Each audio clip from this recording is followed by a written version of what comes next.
Sorry about the clickbait. I couldn't help it. But I am done. I'm done. My book is finished.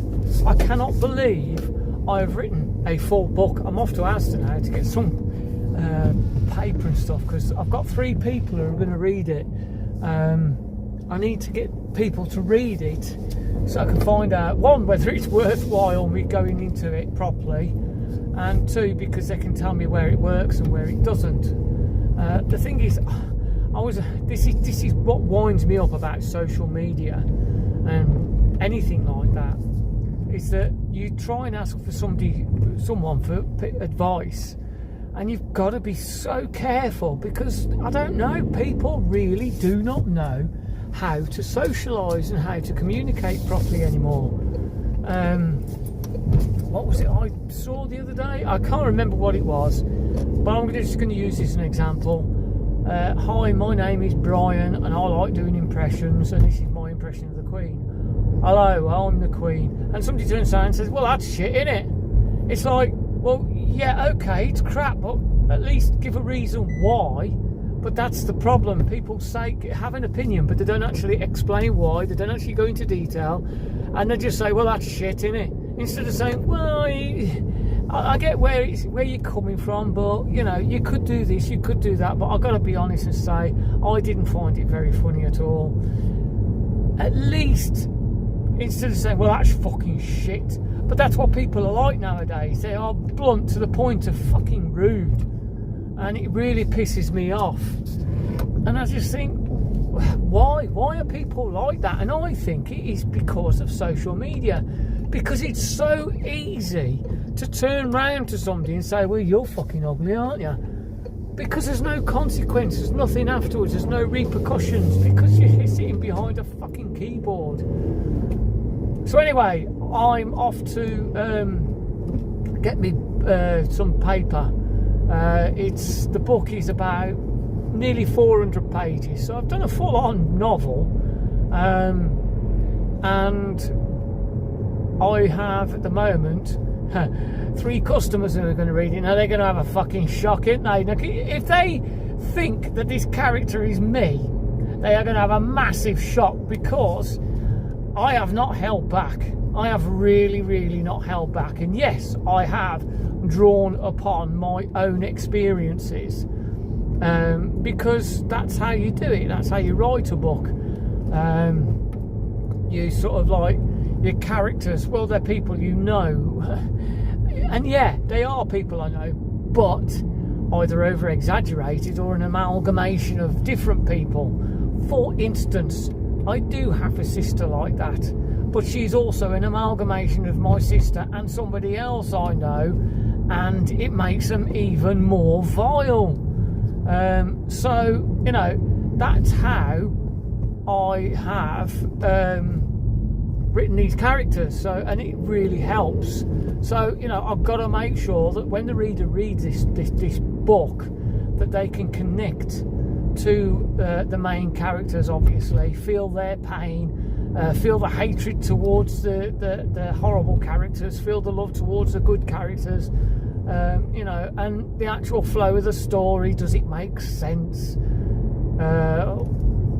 You know, all that kind of stuff. So I've got 3 customers who are going to read it. One of them's read a passage, and she gave me a little bit of an idea about the one chapter, saying it's a bit blokish. But the problem is like, that is not the main book. It is just one chapter, and it's basically a dream.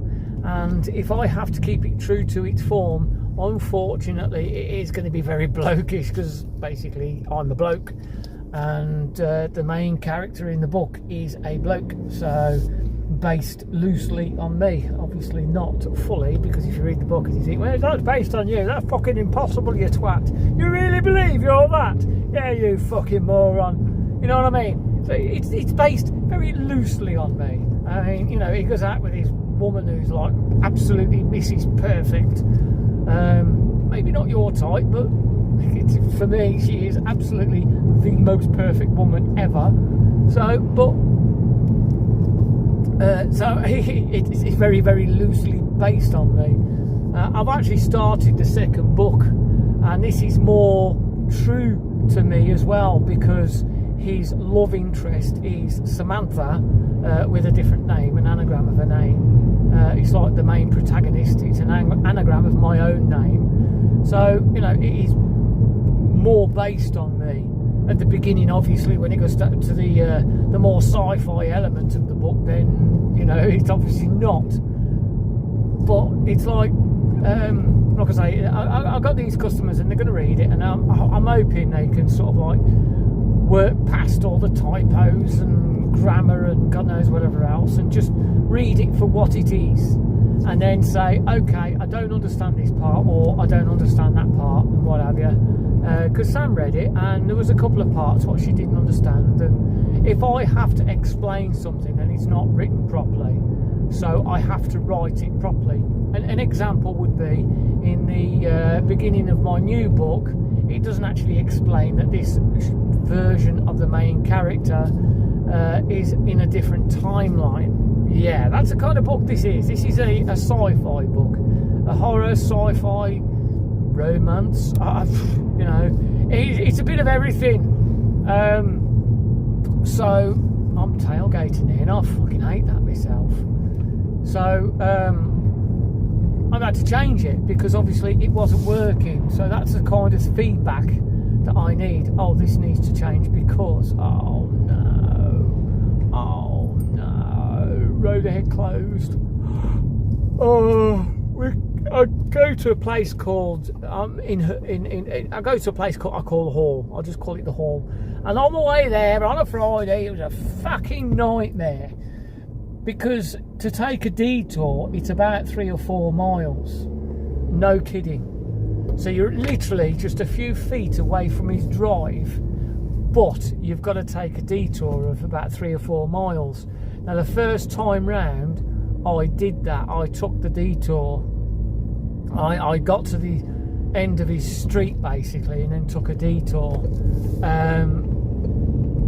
And then when I did the detour, I got to the other end and he says, no, you can't go down there. And I said, no, I need to go down there. No. So I had to park in the commercial area rather than his drive, because it wouldn't let me go on his drive.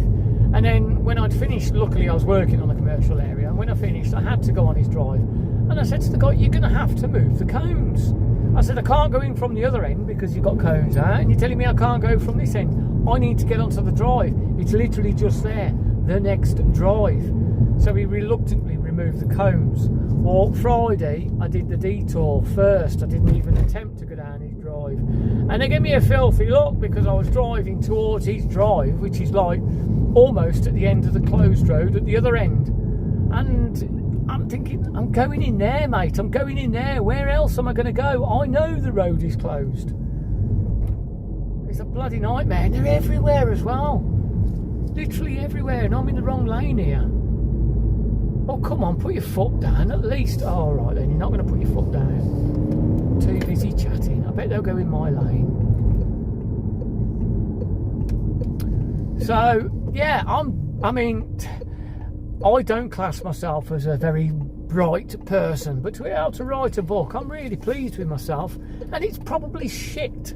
It's probably a shit story, shit idea, but I don't care. It's something I've had for years in my head, floating around. I tell you, the annoying thing is the more I wrote this book, the more I realised, I'm writing something else here that I've seen on fucking TV, but I thought of it years ago. And as it happens, luckily, I do have, and I found it, my original draft. The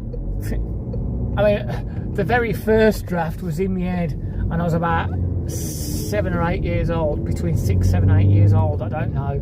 And it was a really, really silly idea. It wasn't a book, it was just something that I invented in my head, a character, if you will, a daydream. And, I didn't indicate, so I just made the driver sit there and wait just in case I turned around the island. So, and then when I was about between, I don't know, I think it might have been about 19, between 19 and 20, I wrote another book. Actually, no, it was before then, because I was with, blimey, I must have been about 17, because I was with a different girl then. Yeah, I remember. Wow. I was about 17 when I wrote the other book, and I used my own name and all the people I know. So it'd be interesting to see if I can actually scan it and print it out and maybe run it through ChatGPT and get it to write better, work better. But I'd have to go through all the names and change the names, because I used my own name, I used all the people around me that I know, so I'd have to change so much. But wow, I was about 17 then, and you know, so I had all these ideas then, and then I wrote another version that is closer to the one I just written, and that was in I was 26 then, so that was 96 when I wrote that. Wow, all around about that time. But yeah, there's so many things. It's so frustrating when you had all these ideas, and then you see them on TV and you think, oh, I had that idea. Anyway, I'm gonna go. I would love to know if anybody would be interested in this. I really would. I know I won't get any feedback. I never do. See you in another live, brother.